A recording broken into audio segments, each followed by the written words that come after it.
Loud. Okay, we're recording. Paul, thank you. Good morning or good afternoon for you. And thanks for taking the time to talk to us here for the Naples Forum on Service Doctoral Colloquium. And thank you for recording your call in this strange 2021 scenario. So hopefully in 2 years, hopefully in 2 years we'll be able to meet again face to face in Italy. I would love to be with you all in Naples or thereabouts 2 years, or even today, quite frankly. So me too. I'm sitting in Brisbane right now, Australia. But in any case, so the doctoral students submitted a number of questions in response to your talk. And as I said, because of the time differences and general challenges, what we thought we'd do, we'll just do a bit of an interview back and forth and give you an opportunity to respond to these questions. Also what we've had as we've received the questions, there was quite a bit of overlap in general. So for the PhD students watching this recording right now, what we're going to do is we're not going through specific questions, but we're paraphrasing and summarizing the questions that we've received, so that we're covering essentially as many questions as possible in the time that we have with Paul.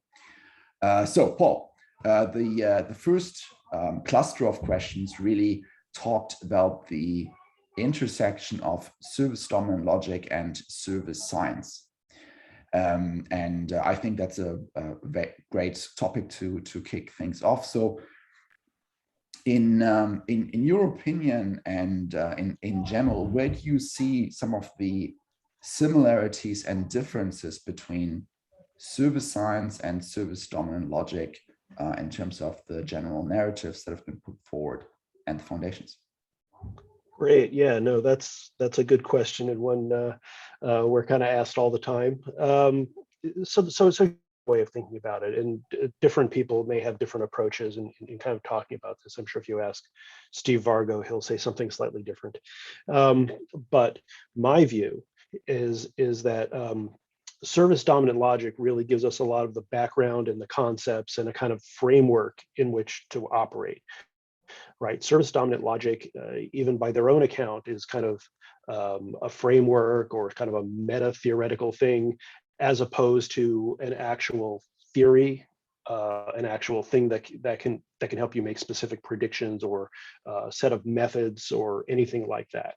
And so what we did when we were developing service science, and it's not like we set out to develop a science of service or anything like that. What we set out to do, and I think I talked about this, is draw together a lot of different terminology and a lot of different methods and a lot of different perspectives on the nature of service and on how to approach questions, problems in fields related to service. And so, whereas service dominant logic gives you kind of a set of terminology and a set of concepts and a way of thinking about the nature of service. When we were working on this, we kind of took a lot of that and said, yeah, this is a great way to think about service. Now, how do we do some work in there? So how do we take a method from, say, operations and then apply it and apply it in the context of the terminology of service dominant logic? So that's really, in my view, what we were doing with service science. Was we were taking a lot of the concepts and the basic foundations from service dominant logic, and then just sort of applying them in various ways to issues, problems, questions of service. I hope that's a great answer, Paul. Now, from a more, I guess, practical standpoint, some of the PhD students were asking why and or how they should apply either service science or service dominant logic in their own research. Do you have a view on that? Should they go with service science, service dominant logic, both? Well, again, I don't view it as a choice, right? I mean, I think we're all kind of in this together. And the way I characterize service science, and again, different people may characterize it differently, but the way I characterize service science is a lot of the foundational concepts come from the service dominant logic way of thinking. right? And so we talk about value co-creation. We talk about actors or different stakeholder perspectives on how value is created. There are a variety of these things that we've taken from service dominant logic, and we just sort of transported over into our way of thinking. So I don't actually think it's a choice. I think if you're doing service dominant logic and then you're making a kind of what I'll call kind of a scientific inquiry in that frame of mind, you're kind of doing service science. If you're doing anything along the lines of service science that I'm in the ways that I've specifically talked about with service systems or whatever, then your foundation is actually service dominant logic. So I don't think it's a choice. That's a great answer. Now, from again a practical standpoint, do you see any challenges in undertaking multidisciplinary research? No, not a one. No, I'm kidding. Obviously, multidisciplinary research or cross-disciplinary research or interdisciplinary research is often challenging, and depending on what you're doing, there could be different challenges to it. So it's very difficult as an individual scientist or engineer or a practitioner to know enough about all the different constituent pieces to be kind of fluent and able to apply properly the concepts from the methods from whatever from the different disciplines to make it something great, and that's just a practical problem of sort of human capacity. Now, so then what's done is you create teams of people, and then the challenge becomes communication across the teams, right? And so I, as a computer scientist, when I say service, I might be thinking of web services, and that just might be implicit in how I'm talking about things. And when you're a marketing person, you might be saying service, and you might be thinking about something completely differently. And so there's but we know that we have to work together on this problem. Because neither of us can kind of do it alone. And so the first thing you have to do is figure out how to define these terms and not talk past each other or next to each other or whatever it is. And so the challenge for multidisciplinary, cross-disciplinary, transdisciplinary, interdisciplinary research is really this kind of communication problem. What we were trying to do with service science in the first instance was kind of clamp down on those concepts and try and say, these are what these things mean. When we say this, this is what we mean. So if you want to be a service scientist, talk this way about it. And so that would allow us to, so then every person from different fields could come in and go, oh, I know exactly what they mean, and here's how it works with what I'm, doing. More and more, what we find is that real world problems require multidisciplinary solutions. And the way I kind of talk about that now is in terms of convergence-based research or convergence of disciplines. So you take big giant problems like climate change or hunger or something like that. No one area, no one field, no one person is going to really have a solution to any of that. When you think about challenges in service, like how do we apply the AI technologies into service systems? No one person or no one discipline is going to know how to do that, depending upon the system. It requires a convergence of disciplines, and in there is implicitly is that kind of definition of terms. And so let's say I'm a PhD student and I'm about to enter the world of the academic career market. Would you then suggest that as a PhD student, should I be the interdisciplinary person in the middle, bringing various disciplines together? Would it be better to be very deeply grounded in one own core discipline, say marketing, IS, operations, or to wear the service hat and then bring everyone else together? You're really trying to make me squirm, Christoph? I don't know. That's a good question. That's a good question.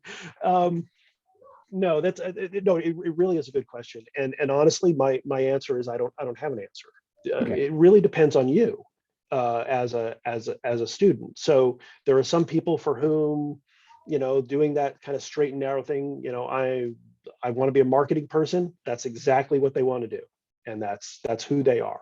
And then there are some people who are like, well, I like a little bit of this and a little bit of that and a little bit of the other thing, and that's who they are and that's what they do. Jobs tend to come in those disciplinary flavors. That's the fact of the matter. That's not exactly how, what I like, and that's not how I approach things. But that's the way things have tended to work. So if you're looking for a straight up job and you're a straight up kind of person, that's all that is what it is. That doesn't mean that as an interdisciplinary person or a multidisciplinary person, you can't sell yourself into some of those jobs. What we've done at UC Merced in thinking about management, we've got a department here that I'm involved with called Management of Complex Systems, where we've got people from all kinds of different disciplines, and our whole ethos is about convergence and multidisciplinarity and interdisciplinarity. You can find them if that's what you're interested in, but it's not the most common set of opportunities. And personally, I can of course attest to that. So everyone, go apply at UC Merced. Great. if we ever have jobs again, but yeah, okay. Small detail. Okay, Paul, the next cluster of questions to move on was really centered around COVID-19 and the intersection, if you will, of service science and COVID. So there seemed to have a strong interest from our PhD students in this issue. So in your opinion, has COVID-19 impacted the 5 C's of smart service systems? That was one of the first questions. Well, impact. So I don't know that it's had any sort of substantial impact on this, except to the extent that in the online kind of world, so like we're doing here, communicating via technology as opposed to communicating or coordinating our activities in person, there's far more opportunities to actually connect. There's far more opportunities to collect, and there's far more opportunities to compute on those collected data, for example, as well as communication. So I think if we think about those as kind of the C's: connection, collection, computation, communication, then that implies that there may be more opportunities for co-creation of value in the future. But that really just depends on whether you're able to collect or scrape up useful bits of data out of these now common technology mediated interactions. I don't have anything more to say, except I think it increases the opportunities for adding smarts into interaction by virtue of the technology that's in the middle. You were just thinking about what you said earlier, that there are certain problems, and used, I think, AI and world hunger as 2 examples, that are just too grand for one individual discipline to address. And, right. and maybe we can put COVID in that same bucket. It's one of those grand challenges. And service science is but one contributor of potential solutions to the problems that now arise from the global pandemic. Sounds good to me. That might be a nice way to think about this. Right. Yeah. Pandemics are another one of these very difficult global problems. Speaking of global problems, so again, one of the students asked that they very much appreciated your view on automation, but do you have any insights if there are other grand topics and or challenges apart from automation that might shape the future of service research at some point?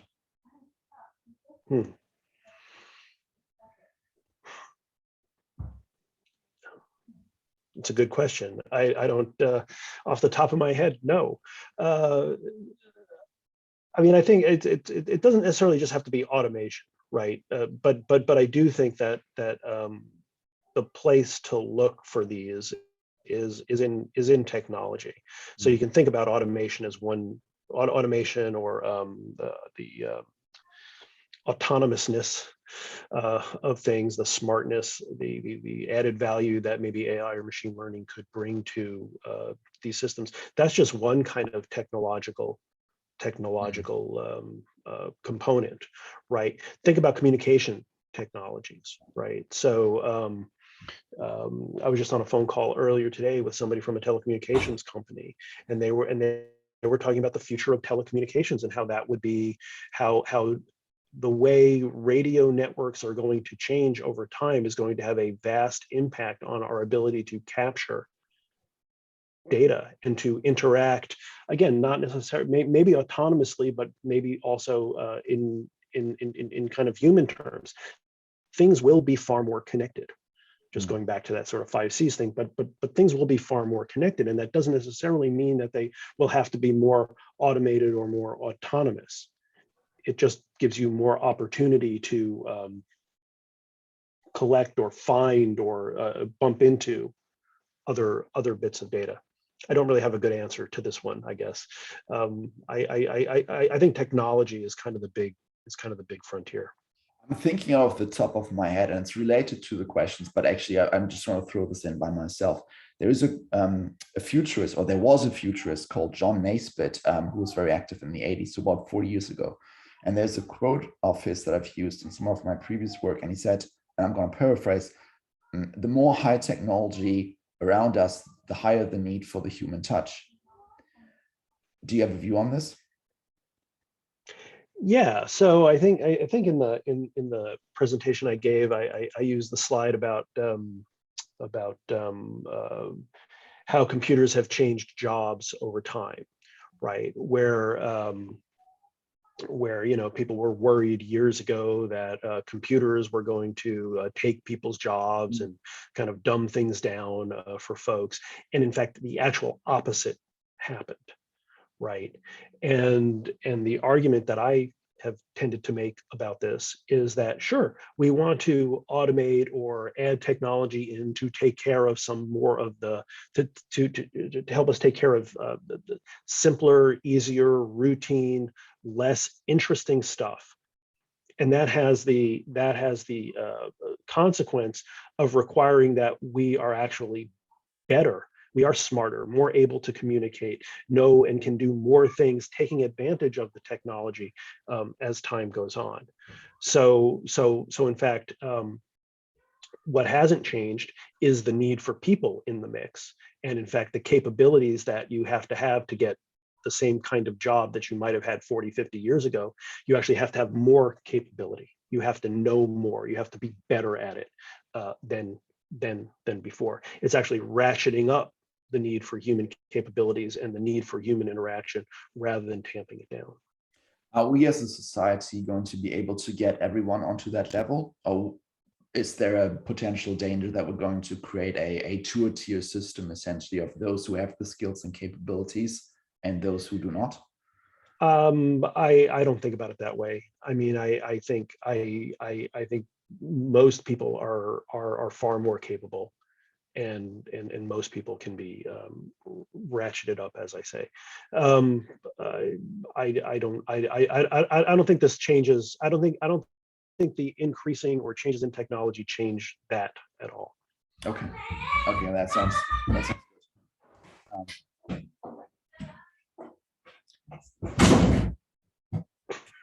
There's a super funny video of this chap in South Korea who does an interview with the BBC, and then his kids walk in and his wife sort of takes the kids out, and exactly this has happened to me right now. But we've advanced in technology, so I have the Zoom background. Right, very good. It's still amusing. Oh yeah, 2021. Paul, that was very insightful. So thank you for your time. I appreciate that. Is there anything else you would like to add that we haven't talked about? No, I'm just delighted to chat with you, Christoph, and I'm delighted to chat with the students. And I'd be, if anyone wants to reach out to me, please feel free to send me a send me a note. Always happy to chat and talk about service science and service research in general. Please feel free. Fantastic, Paul. Thank you very much for your time. Sure. Thank you.